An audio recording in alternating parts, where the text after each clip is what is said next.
আসসালামু আলাইকুম। আজ ২২ এপ্রিল ২০২৫ মঙ্গলবার। শুরু করছি চেঞ্জ টিভি প্রতিদিনের গল্প অনুষ্ঠান। দর্শক, আপনাদের সঙ্গে রয়েছি আমি আবিদ আজম। শুরুতেই সংবাদ শিরোনাম। খালেদা জিয়ার সঙ্গে কি কথা হলো জামাত আমির ডাক্তার শফিকুর রহমানের? মুক্তি পেল না এটিএম আজহার, জামায়াত নেতাকর্মীদের মধ্যে হতাশা। অবশেষে সংস্কার নিয়ে বোধোদয় হলো বিএনপির। এবার বিস্তারিত। বিএনপি জামাতের শীর্ষ নেতাদের বৈঠকে কি আলোচনা হয়েছে তা এখনো অজানা। এ নিয়ে মানবজমিনের প্রতিবেদনে নানা ধরনের সমীকরণ তুলে ধরা হয়েছে। প্রতিবেদনে বলা হয়েছে, লন্ডনে বা ঢাকায় কোনো দলের পক্ষ থেকেই আনুষ্ঠানিকভাবে কিছুই বলা হয়নি। এ কারণেই হয়তো বিস্তর কৌতূহল।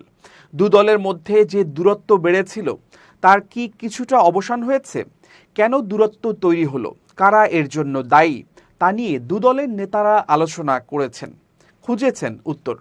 চলমান রাজনীতি ও ভবিষ্যৎ নির্বাচন নিয়ে দীর্ঘ সময় আলোচনা হলেও সুনির্দিষ্ট কোনো সিদ্ধান্তের দিকে হাঁটেননি নেতারা। পর্যবেক্ষকরা পরস্পর বিরোধী অবস্থান থেকে এক কক্ষে বসাটাকেও ইতিবাচক বলে মনে করছেন। কারণ দু দলের মধ্যে উদ্বেগ ছিল বেদনা। একে অপরকে প্রতিদ্বন্দ্বী ভাবতে শুরু করেছিল। গেল সপ্তাহে বিএনপি জামায়াতের শীর্ষ নেতারা এক বৈঠকে মিলিত হন। যদিও বৈঠকটি ছিল মূলত মানবিক, তবে ১ ঘন্টার এই বৈঠকের বেশিরভাগ সময় রাজনীতি চর্চাই হয়েছে। অসুস্থ বিএনপি চেয়ারপারসন বেগম খালেদা জিয়াকে দেখতেই জামায়াতের আমির ডাক্তার শফিকুর রহমান সেখানে যান। বিএনপির ভারপ্রাপ্ত চেয়ারম্যান তারেক রহমানের বাসায় তারা মিলিত হন। ডাক্তার শফিকুর রহমান ইউরোপীয় ইউনিয়নের আমন্ত্রণে ব্রাসেলস গিয়েছিলেন। ইউরোপীয় নেতাদের কাছে তারা তাদের অবস্থান তুলে ধরেছেন। জামায়াত কি চায় তাও স্পষ্ট করেছেন। প্রথমবারের মতো অনুষ্ঠিত এই বৈঠককে তারা অত্যন্ত সফল বলে বর্ণনা করেছেন বিভিন্ন মাধ্যমে। বেগম জিয়ার সঙ্গে বৈঠক হবে এ নিয়ে কোনো জল্পনা ছিল না। অনেকটা নাটকীয়ভাবেই ডাক্তার শফিকুর রহমান সেখানে হাজির হন। দুদলের শুভাকাঙ্ক্ষীরা এই বৈঠকের ব্যাপারে নানাভাবে তাগিদ দিয়ে আসছিলেন। এর আগে অবশ্য ফোনালাপ হয় দুপক্ষের মধ্যে। তারেক রহমান নিজেই জামাতের আমিরকে স্বাগত জানান, যা ছিল অত্যন্ত আন্তরিকতায় ভরা। নিজ হাতে তিনি তাদের আপ্যায়িত করেন তার বাসভবনে। আলোচনার শুরুটা ছিল আবেগময়। অসুস্থ খালেদা জিয়ার শারীরিক অবস্থা কেমন, কিভাবে তার দিন কাটছে তা জানার চেষ্টা করেন ডাক্তার শফিকুর রহমান। কবে দেশে ফিরবেন তাও জানতে চান ডাক্তার শফিক। এরপর ধীরে ধীরে রাজনৈতিক আলোচনা শুরু হয়। ২০০১ সনের নির্বাচনে বিএনপি জামাতের নেতৃত্বে ৪ দলীয় জোট গঠিত হয়। ক্ষমতায় আসে জোট। বাংলাদেশের ইতিহাসে প্রথমবারের মতো সরকারে স্থান পায় জামাত। মতিউর রহমান নিজামী ও আলী আহসান মোহাম্মদ মুজাহিদ মন্ত্রী হন, যা নিয়ে বিএনপি প্রচণ্ড সমালোচনার মুখে পড়ে।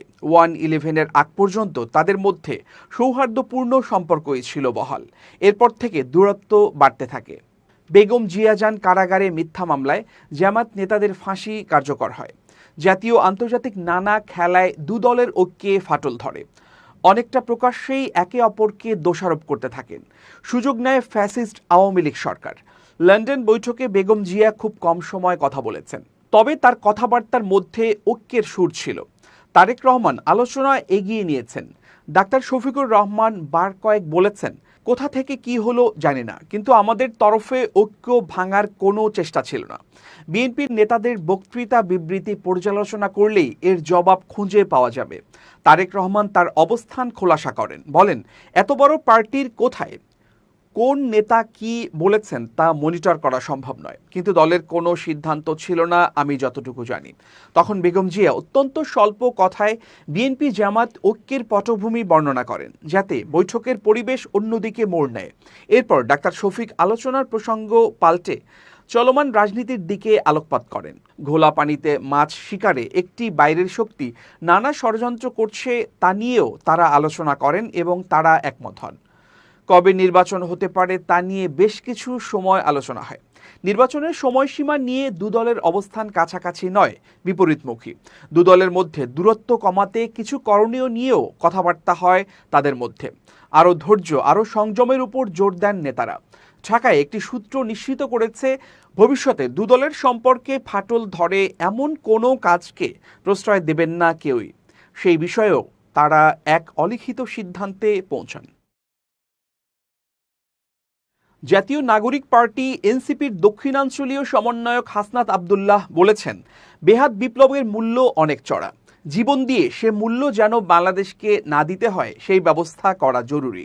ঢাবি ছাত্রদল সভাপতি গণেশ জুলাই আন্দোলনকে তথাকথিত আন্দোলন বলার পরিপ্রেক্ষিতে সোমবার রাতে সামাজিক মাধ্যম ফেসবুকে দেয়া স্ট্যাটাসে তিনি এসব কথা বলেন। হাসনাত আব্দুল্লাহ বলেন, 5 আগস্ট পরবর্তীতে রাজনৈতিক পরিসরে আমরা নীতি নৈতিকতার চর্চা দেখতে চেয়েছি। সত্যকে সত্য দিয়ে ও মিথ্যাকে মিথ্যা বলে নিজের ইচ্ছা বা অনিচ্ছাকৃত ভুল অকপটে স্বীকার করার পরিসর দেখতে চেয়েছি। তিনি ঢাকা বিশ্ববিদ্যালয় ছাত্রদল সভাপতির সাম্প্রতিক দুঃখ প্রকাশকে ইতিবাচক দৃষ্টান্ত হিসেবে তুলে ধরেন। সভাপতি জুলাই বিপ্লবকে তথাকথিত বলায় দুঃখ প্রকাশ করেন এবং কোনো ব্যাখ্যা না দিয়ে নিজের ভুল অকপটে স্বীকার করেন। এ প্রসঙ্গে হাসনাত আব্দুল্লাহ বলেন, এই মন মানসিকতাকে আমরা শ্রদ্ধা করি এবং স্বাগত জানাই। আমরা আশা করি আগামীতেও বাংলাদেশের রাজনীতিতে এমন সততা ও স্বচ্ছতার চর্চা বজায় থাকবে।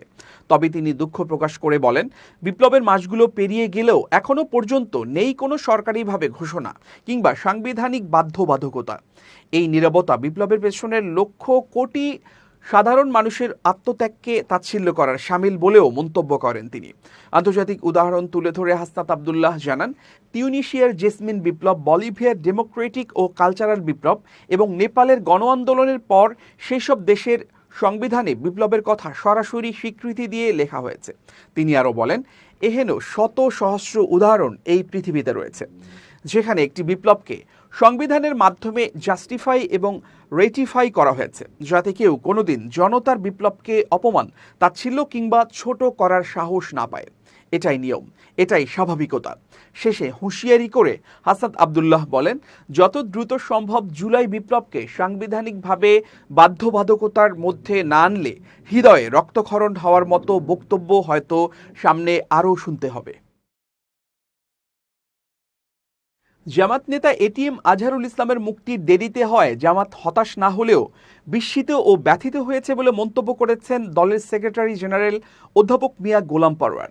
মঙ্গলবার হাইকোর্টে এটিএম আজহারুল ইসলামের জামিন শুনানি শেষে সাংবাদিকদের কথা বলেন তিনি।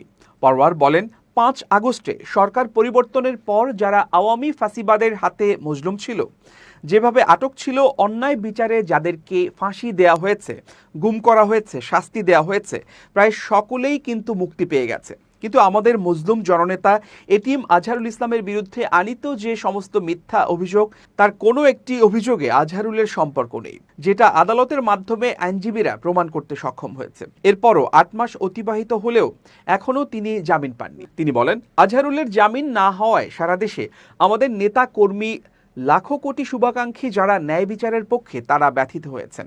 জামাতের এই নেতা আরও বলেন, তবে আমরা হতাশ নই, কারণ আদালতের কাছে আমরা সুবিচারের জন্য এসেছি।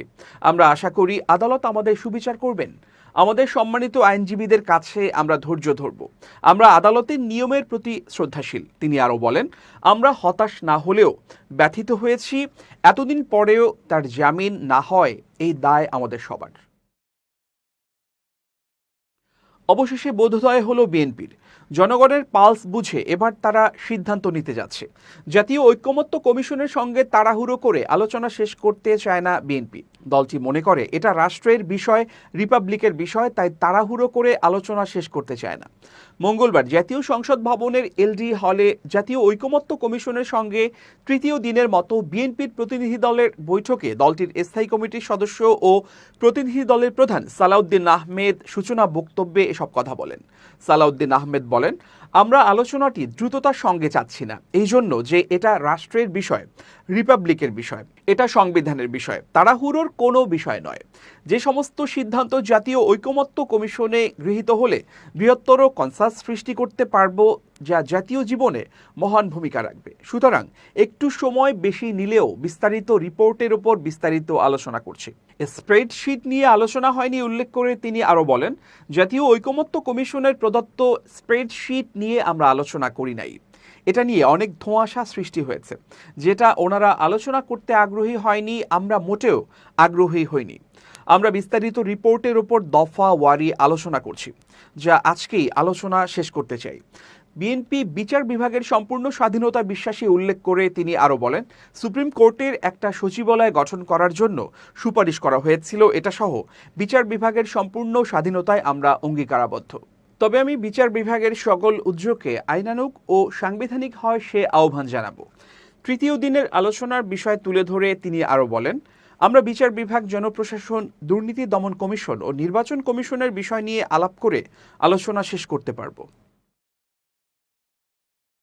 সাংবাদিক দম্পতি সাগর সারওয়ার ও মেহেরুন রুনি হত্যা মামলায় ডিবিতে থাকা নথি আগুনে পুড়ে গেছে বলে হাইকোর্টকে জানিয়েছে রাষ্ট্রপক্ষ। গত ৫ আগস্ট ডিবি অফিসে আগুন দেওয়ার ঘটনা ঘটে, তখন অন্যান্য নথির সাথে থাকা এই নথি আগুনে পুড়ে গেছে। মঙ্গলবার অতিরিক্ত অ্যাটর্নি জেনারেল আরশাদুর রউফ হাইকোর্টকে এ তথ্য জানান।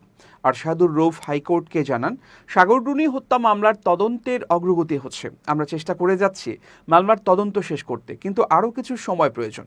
আমরা আরও ৯ মাস সময় চাই। শুনানি শেষে আদালত ৬ মাস সময় মঞ্জুর করেন। একই সঙ্গে আগামী ২২ অক্টোবর আদেশের জন্য পরবর্তী দিন ধার্য করেছেন। ২০১২ সালের ১১ ফেব্রুয়ারি রাজধানীর পশ্চিম রাজাবাজারের ভাড়া করা বাসায় খুন হন সাগর সারওয়ার ও মেহেরুন রুনি। সাগর সে সময় বেসরকারি টেলিভিশন চ্যানেল মাছরাঙা টিভিতে আর রুনি এটিএন বাংলায় কর্মরত ছিলেন। সাগর রুনি হত্যার ঘটনায় রুনির ভাই নওশের আলম বাদী হয়ে রাজধানীর শেরেবাংলা নগর থানায় মামলা দায়ের করেন। এবার খুব জরুরি ১ মিনিট জানাচ্ছেন ইউনেস্কো ক্লাব পুরস্কার বিজয়ী সাংবাদিক আমিরুল মোমিনিন মানিক। খুব জরুরি ১ মিনিটে প্রত্যেককে আমন্ত্রণ। বিভিন্ন সময় আমাদের সামনে যখন বিভিন্ন পরিস্থিতি উপস্থিত হয়, তখন আমাদের উপস্থিত বুদ্ধি দিয়েই সেগুলোকে মোকাবেলা করতে হয়। তবে একটা বিষয়ে অবশ্যই খেয়াল রাখা উচিত, যে কোনো বিষয়ে আমরা যদি ধোঁয়াশা না করে নিজের অবস্থানটাকে স্পষ্ট রাখি, তাহলে অনেক সুবিধা পাব পরিস্থিতি থেকে উত্তরণের ক্ষেত্রে। দেখা যায় যে কোনো ক্ষেত্রে কোনো সংকট সামনে এলো, তখন আমরা সঠিক সিদ্ধান্তটি নিতে পারি না, কিন্তু তাৎক্ষণিকভাবে আমরা যদি কোনো না কোনো অবস্থান গ্রহণ করি, সেই অবস্থানের আলোকে উদ্যোগ নেই, তাহলে সমস্যা কিছুটা হলেও কেটে যেতে পারে। কিন্তু আমরা যদি নিষ্ক্রিয় থাকি, নিজের মধ্যে যদি দোদুল্যমানতা থাকে, দোলাচলতা যদি আমাদেরকে গ্রাস করে, তখনই আসলে সমস্যা। আমি স্পষ্ট করেই বলছি যে কোনো কাজে স্পষ্ট থাকুন। যেটা আপনি পারবেন সেটা বলুন, যেটা পারবেন না সেটা না করে দিন। যে সংকট যেভাবে মোকাবেলা করা যায়, সেই জন্য সেই ধরনের উদ্যোগী ভূমিকা পালন করুন। ভালো থাকবেন, শুভেচ্ছা নিরন্তর। এবার দেশের বাইরের খবর। হামাস ইসরায়েল যুদ্ধবিরতি আলোচনার সঙ্গে যুক্ত এক ফিলিস্তিনি কর্মকর্তা বিবিসিকে জানিয়েছেন, গাজা যুদ্ধ বন্ধ করতে নতুন প্রস্তাব পেশ করেছে কাতার এবং মিশরের মধ্যস্থতাকারীরা। নতুন এই প্রস্তাবে ৫ থেকে ৭ বছরের স্থায়ী যুদ্ধবিরতির উল্লেখ রয়েছে বলে জানিয়েছেন ওই কর্মকর্তা। এছাড়াও সেখানে ইসরায়েলি কারাগারে বন্দী ফিলিস্তিনিদের বিনিময়ে সকল ইসরায়েলি জিম্মির মুক্তি, যুদ্ধের আনুষ্ঠানিক সমাপ্তি এবং গাজা থেকে সম্পূর্ণরূপে ইসরায়েলি সেনা প্রত্যাহারের প্রস্তাব দেওয়া হয়েছে। সম্প্রতি হামাসের পক্ষ থেকে যুদ্ধ বন্ধের একটি প্রস্তাব খারিজ করে দেওয়ার পর নতুন করে প্রস্তাব পেশ করল মিশর ও কাতার। এই প্রস্তাবের বিষয়ে আলোচনা করতে হামাসের একজন ঊর্ধ্বতন নেতা কায়রোতে গিয়েছিলেন বলেও জানিয়েছেন ওই কর্মকর্তা। তবে এখন পর্যন্ত নতুন প্রস্তাবের বিষয়ে কোনো প্রতিক্রিয়া দেয়নি ইসরায়েল। এমন এক সময় এই প্রস্তাবের কথা বলা হচ্ছে যখন গত মাস থেকে একতরফাভাবে যুদ্ধবিরতির চুক্তি ভঙ্গ করে গাজায় পূর্ণ মাত্রায় হামলা শুরু করেছে ইসরায়েল, যদিও উভয় পক্ষই একে অন্যকে দায়ী করেছে। তবে বাস্তবতা হচ্ছে, গত 18 মার্চ পুনরায় ইসরায়েলের হামলা শুরুর পর নতুন করে প্রায় ২,০০০ ফিলিস্তিনি নিহত হয়েছেন। নতুন এই প্রস্তাবের বিষয়ে আলাপ করতে কায়রোতে গিয়েছেন হামাসের রাজনৈতিক শাখার নেতা মোহাম্মদ দারউইশ এবং মধ্যস্থতাকারীর প্রধান খলিল আল হাইয়া। এদিকে শনিবার ইসরায়েলের প্রধানমন্ত্রী বেনিয়ামিন নেতানিয়াহু বলেছেন, হামাসকে নিঃশেষ করার আগ পর্যন্ত যুদ্ধ বন্ধ করবেন না তিনি। এর মাধ্যমে তিনি সকল জিম্মিকে মুক্ত করার অঙ্গীকার করেছেন। জিম্মিদের মুক্তির আগে ইসরায়েলকে যুদ্ধ বন্ধ করতে হবে শর্ত দিয়েছে হামাস। ফিলিস্তিনের ওই কর্মকর্তা জানিয়েছেন, ফিলিস্তিন সরকারের কাছে গাজার ক্ষমতা হস্তান্তরের জন্য প্রস্তুত হামাস। তারা এক্ষেত্রে জাতীয় এবং আঞ্চলিক যে কারো সঙ্গে চুক্তি করতেও প্রস্তুত রয়েছে। ওই কর্মকর্তা বলেছেন, পশ্চিম তীরের প্যালেস্টাইন অথরিটি, পিএ অথবা অন্য কোনো নতুন কর্তৃপক্ষের কাছে তারা ক্ষমতা হস্তান্তর করবে। ২০০৭ সাল থেকে গাজা শাসন করছে হামাস। তখন থেকেই হামাসের বিকল্প হিসেবে গাজায় পিএর সম্ভাবনাকে উড়িয়ে দিয়েছে ইসরায়েল। গাজার স্বাস্থ্য মন্ত্রণালয়ের বরাত দিয়ে তুর্কি বার্তা সংস্থা আনাদোলু জানিয়েছে, গাজা উপত্যকায় গত 24 ঘন্টায় ইসরায়েলি হামলায় কমপক্ষে আরও 39 জন ফিলিস্তিনি নিহত হয়েছেন, যার ফলে 2023 সালের অক্টোবর থেকে ইসরায়েলের গণহত্যামূলক আগ্রাসনে ভূখণ্ডটিতে মোট মৃতের সংখ্যা বেড়ে দাঁড়িয়েছে 51,240 জনে। দর্শক, শেষ করছি প্রতিদিনের গল্পের আজকের গল্প। changetv.press বাংলাদেশের ইউটিউব জার্নালিজমের অগ্রদূত। ভিজিট করুন এর ওয়েবসাইট www.changetv.press, youtube.com/changetvpress এবং সাবস্ক্রাইব করুন চ্যানেলটি। নিয়মিত লাইক, কমেন্ট ও শেয়ার করে আপডেট রাখুন নিজেকে। ভালো থাকুন, নিরাপদে থাকুন, শুভেচ্ছা নিরন্তর।